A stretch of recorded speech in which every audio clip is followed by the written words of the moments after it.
What's up, you guys? Steven here, Off the Shelf Movie Night, ready to talk about physical media, Blu-rays, 4Ks, even some DVDs. I made a little trip today to do some pickups and thought I would share what my finds were with you guys. If you like this kind of stuff, hit me up over on OTS Movie Night Instagram. Like, subscribe, and share, all the things. Definitely hit the notification bell because I'm trying to upload a little bit more often than I have been. Just with the Rona happening out there, sometimes picking things up is a little more difficult than other times. But today, for example, I wanted to film the little trip I took, but things were just a little weird in the place. It's a place called McKay's. It's a very cool used place. I think I've done a pickup video from there before, but it's been a while. So I was going to film in there, but they were checking for masks and all the things they need to be doing right now, so I just didn't. But let me show you what I bought. I did buy a handful of things that I'm very happy to get, and it's not all horror for a change. I love horror. That's one of my jams. But this is like something from almost every genre. The first thing I got was Bad Boys for Life. This is the new Will Smith, Martin Lawrence in their series, their franchise. I love the first Bad Boys, and the second Bad Boys, I know most people think is subpar to the first, and it probably really is, but I love it. It made me laugh. The action was great. I was worried about this one because it wasn't done by Michael Bay. Michael Bay is not exactly an auteur, let's put it like that, but those are his movies. They have his style, all that stuff, so I was a little worried. But this new installment, these guys, they fell right back into their jam. Their chemistry was great. The story was an evolution from the first two. It is a little bit of the I'm too old for this shit kind of thing from Martin Lawrence's character, that was actually probably done better by Danny Glover in the Lethal Weapon films. But still, it's a little more of that, but still very good. A very fun movie. One of the better films I've seen in the theater this year, even though that's not a big stretch, because what did I see, like 4?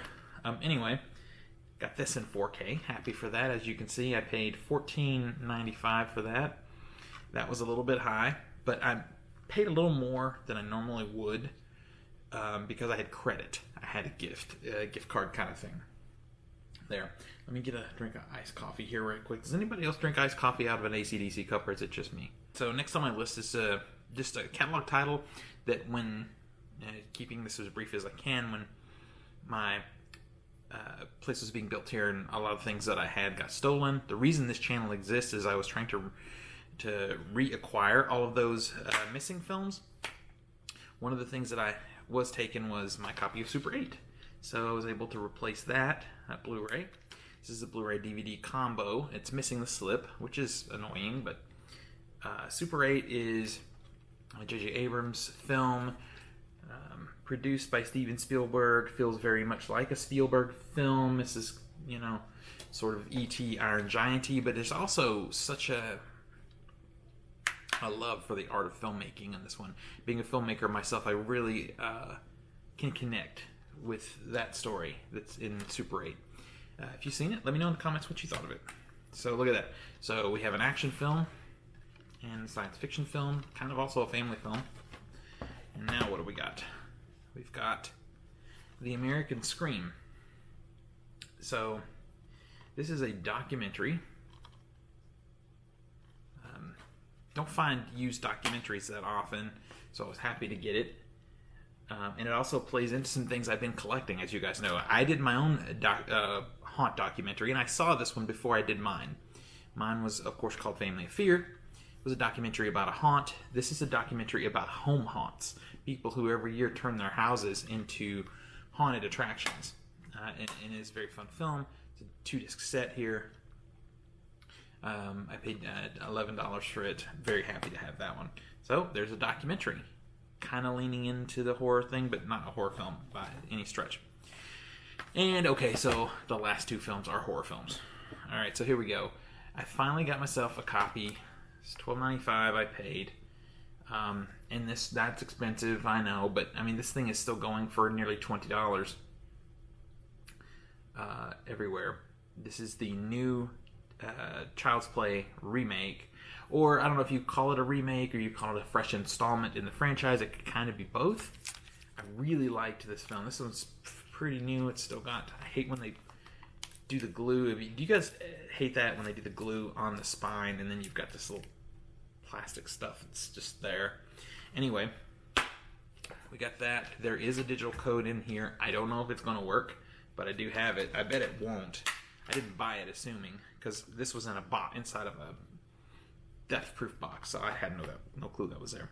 And the last thing I bought is maybe something a little less known.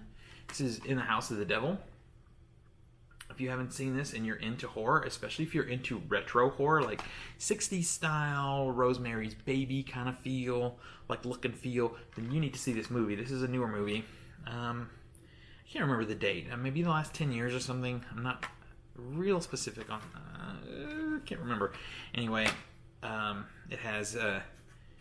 Dee Wallace is in this. Dee Wallace, of course, from The Hills Have Eyes and E.T. I don't want to get too much into this story, but it is a sort of a babysitting story, horror film. Very stylish, very of the 60s. You should see this movie. Very cool film. Well, that's my pickups. It's a very short stack of pickups that I got, but I was hoping for more, but I just didn't see as much in there as I wanted. And I don't know if it's because people aren't out as much to sell things, or I don't really know why, but they had a lot of this same like existing stuff. The huge store. If I can find the other video, which I'm sure I can, I'll link to it up here, my last trip to McKay's, and show you what I got then. But I'm really happy with these. I still have a little bit of credit left on my gift card thing, so I'll make another trip there in a couple of weeks to see if they've replenished, added anything. Anyway, let me know what you think of these films. Do you own them? Have you seen them? I got all Blu-ray, got the 4K in there.